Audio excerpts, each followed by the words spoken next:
Mr. President, narinig ko rin kanina na si Mr. Saldico ay meron ng warrant of arrest. Bakit po si dating speaker wala pa? Ba't po hindi nagsabay? Kamakailan lang ay pagpapahayag ni Representative Saldico na ipinadaan niya sa kanyang mga video recordings. Mr. President, una-una hindi ho yung sworn statement. Pero Mr. President, kung inyo pong susuriin yung Republic Act 6770, ito po yung charter ng Ombudsman. As the protectors of the people shall act promptly as complaints filed in any form or manner. Hindi po sinasabi rito, Mr. President, na kinakailangan nakanotaryo. Kasi baka mamaya peki na naman ang nakuha niyang notaryo. So kahit na walang notaryo, kahit na anonymous po yung letter pinapatos po Bakit kaya hindi naman ginamit yung sworn statement ng mag-asawang Diskaya, samantalang doon po ay may nabanggit ding 17 members ng House of Representatives. Yun po ay sworn statement at yun po ay pinanumpaan din sa harap ng Blue Ribbon Committee. Parang nakikita natin pagka miyembro ng House of Representatives, parang mabagal po yung action. Parang yung pag-aaral medyo matagal po, ano? Hindi naman po, hindi naman. Sabi ni Secretary Vince, hindi naman po ganun. Gusto ko rin pong paniwalaan yun, Mr. President. Parang Majority Leader. Yes, Mr. President, I'm supposed to be next to the list, but I'll give way to the minority and a more senior member of the Senate, Senator Dante Marcoleta. I move that he be recognized. Senator Dante Marcoleta is recognized.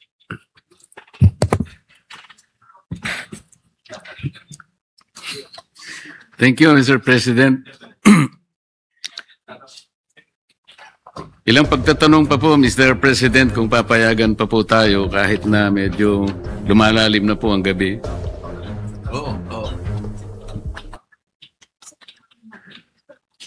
Hindi po yata ako narinig ng sponsor, Mr. President. Sorry po. Sa aking talagang iniidolong senador at isa sa mga aktibo nating senador ho dito sa Senado ng Pilipinas. And it's an honor to receive questions.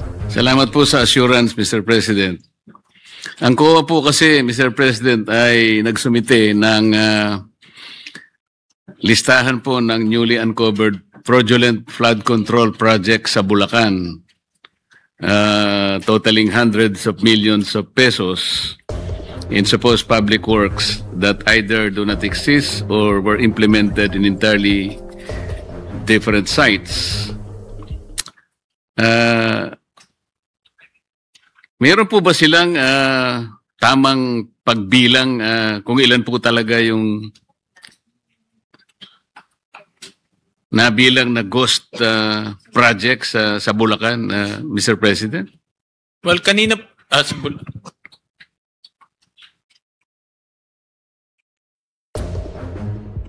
Anong proposal?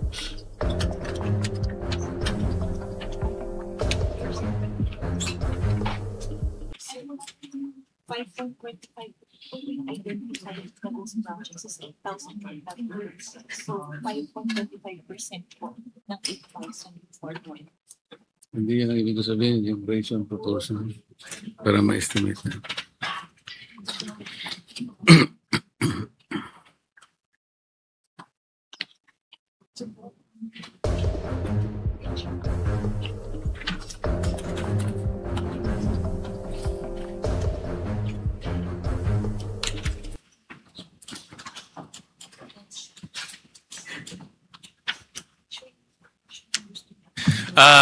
Tuloy-tuloy po yung validation ng team sa Bulacan. Ang suspected ho nilang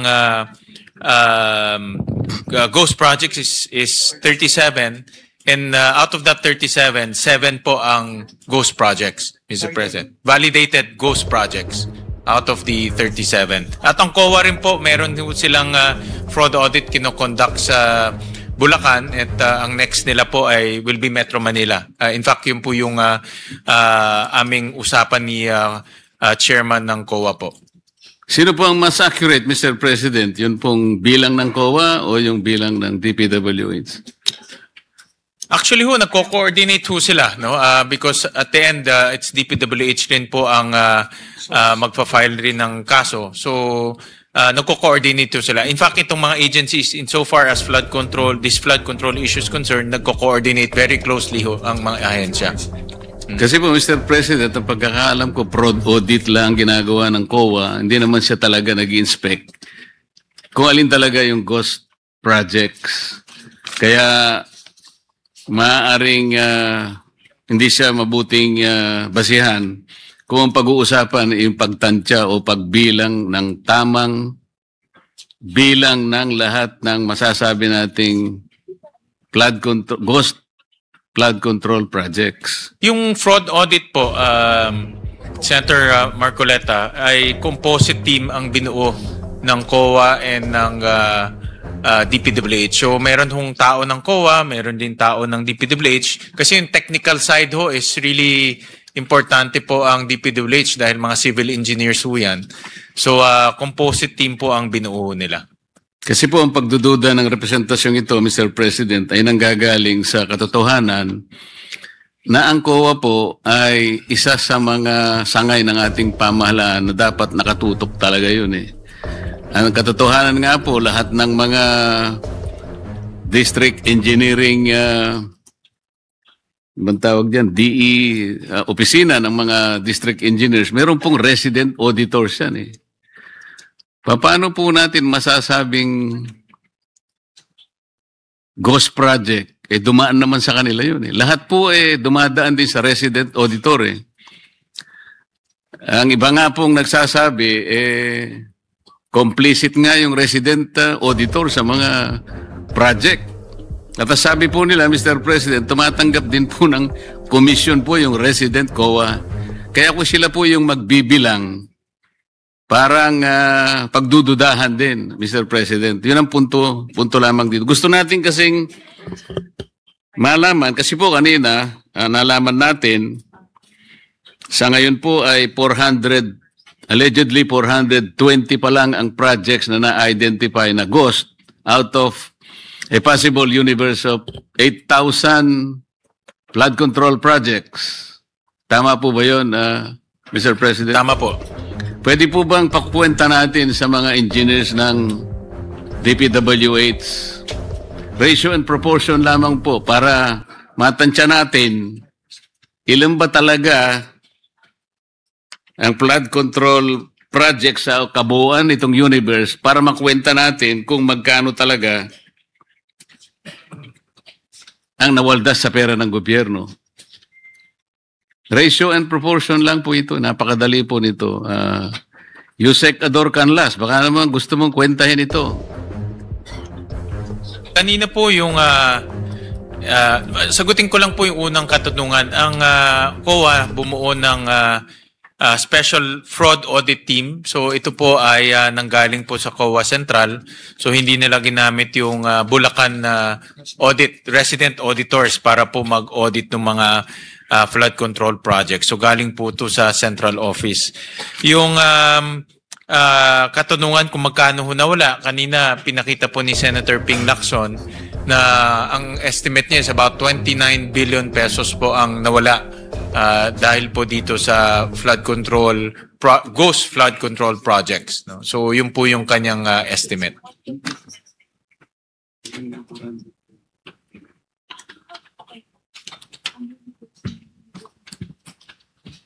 Ano pong kwenta ninyo, Yusek? Galing po kanina kay Senator Ping Lacson, ang estimate niya about 29 billion po ang kanyang Hindi estimate. po, yung 420 yun eh. Ang katumbas po ng 420 na so far nakukwenta natin ay 29.75 billion. Tama po. Ngayon po, 8,000 po yung bale pinagkukunan natin ang possible final number of all ghost projects. Kaya sabi ko kay Yusek, pakikwenta mo, 420 divided by 8,000 x over 29.75, bilang po yun?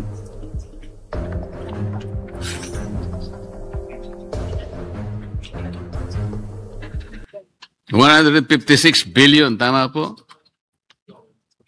156 billion. Yeah, tama ho. O yan po yung po pwedeng mangyari kung sakasakaling 8,000 lang. Baka umabot naman kasi ng 10,000 po eh. Kaya lalaki at lalaki po. 100, yan ang potential po, 156 billion. Yes, Mr. President. Correct. Kanina po, sa pagtatanong po ng mga naunang kasama natin, Mr. President, ay nasabi yata ng ating secretary na ang DPWH po at saka ang ICI ay nagsama para magrekomenda po ng pagpapile ng plunder and other charges against former President Saldico and former Speaker Martin Romualdez sa opisina ng Ombudsman. At ang pinagbasihan po ninyo, kung tama po ang aking pagkakadinig, Mr. President, ay dalawang bagay. Yung 100 billion worth of government contracts secured by SunWest from 2016 to 2025 at saka yung statement po ni Orly Gutesa. Tama po ba yun, Mr. President? Tama po, Mr. President. Among others, pero tama ho kayo. Ngayon po, Mr. President, narinig ko rin po kanina na si Mr. Saldico ay meron ng warrant of arrest. Tama po. Bakit po si dating speaker wala pa? Wala pa hong kaso sa Sandigan Bayan, Mr. President. So, yung kay Saldico, ang pagkaalam ko ho, ito yung mga unang kasong ifinal ho sa kanya. Ang alam ko po, isa sa ginamit po na katibayan ng pagsasampa ng kaso ay sworn statement ni Orly Gutesa. Ang statement po ni Orly Gutesa sa aking pagkakatanda, Mr. President, meron pong tatlong pangalan. Ang natatandaan ko pong nabanggit doon. Una, yung pangalan ni Representative Eric Yap. Pangalawa, yung pangalan ng dating Representative Saldico.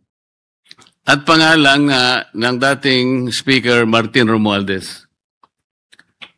Ang sabi po ng mga Amerikano, Mr. President,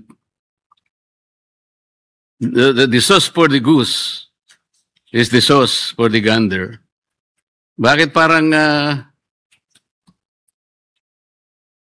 ba't po hindi nagsabay? Yung kay case po ni Saldico po, ito po yung mga naunang kaso. If you remember po yung inspection ni Secretary Vince at kasama po si Governor Bons Dolor sa Mindoro. Ito po yung naging basehan po ng pag-file ho nila ng case. Final ho nila to sa Ombudsman September 29. So mas maaga po itong kasong to. So ito pong pangalawa, Mr. President, itong pinagsamang pagsusulong ng asunto ng DPW at ICI, kasama na po yung dalawa uli, Speaker Martin Romualdez at saka si Saldico. Ito po ay final po ng ICI sa Ombudsman. Andun na po sa Ombudsman ngayon. Yun nga po, kasama ang DPWH. Yes, kasama po. So inaasahan po ba ng DPWH na magkakaroon din po ng issuance ng warrant of arrest dahil isa po ang ginamit po ninyong dokumento ay yung salaysay nga ni Orly Gutesa? Kampante po si Secretary Dizon sa kanilang mga nakalap na ebidensya at may tiwala ho sila sa Ombudsman na magiging masino po sila sa pagtitingin ho dito sa mga ebidensya. Gusto ko rin pong paniwalaan yung sagot ninyo, Mr. President. Kaming salamat po. Thank you. Hindi po ba ninyo ginamit yung kamakailan lang ay pagpapahayag ni Representative Saldico na ipinadaan niya sa kanyang mga video recordings?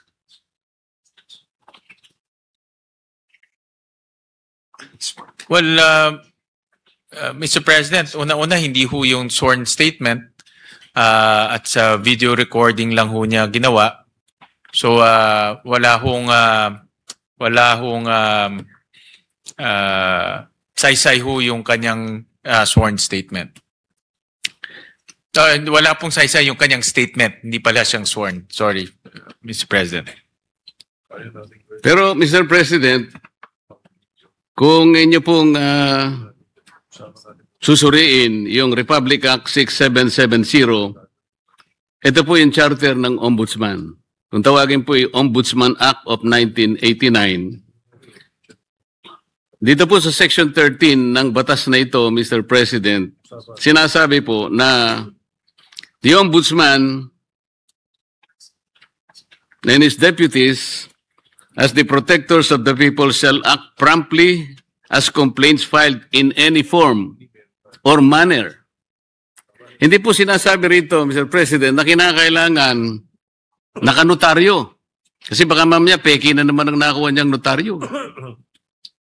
So kahit na walang notaryo, in any form or manner, sa ibang mga desisyon nga po o aksyon ng ng ombudsman, kahit na anonymous po yung letter pinapatos po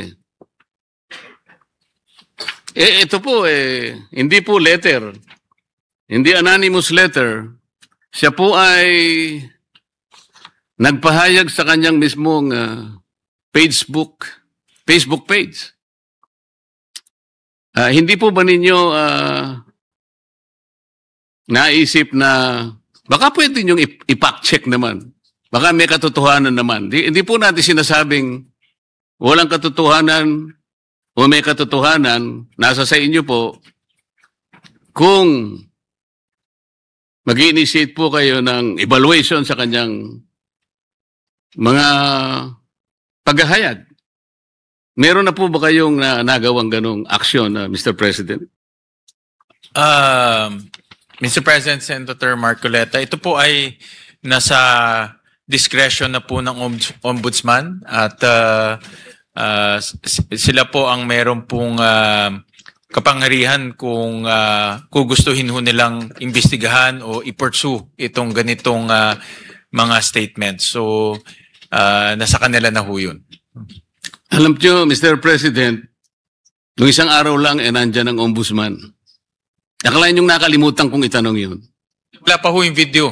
Hindi po, maraming video na yung siya. mga naunang video. Yung mga naunang video, siguro may 3 video na po. Kasi yung mga nilabas niya may pang-4, pang-5. Pero merong unang 3 na Kaya lang nung sabihin ninyo na magkaibigan naman kayo Nawala ngayon sa isip ko na itanong. Mr. President? Baka baka di lang ho kayo nag-almusal o Siguro nga po, dahil sa maaga sa ho gutom kasi, siguro, maaga ho yun maaga.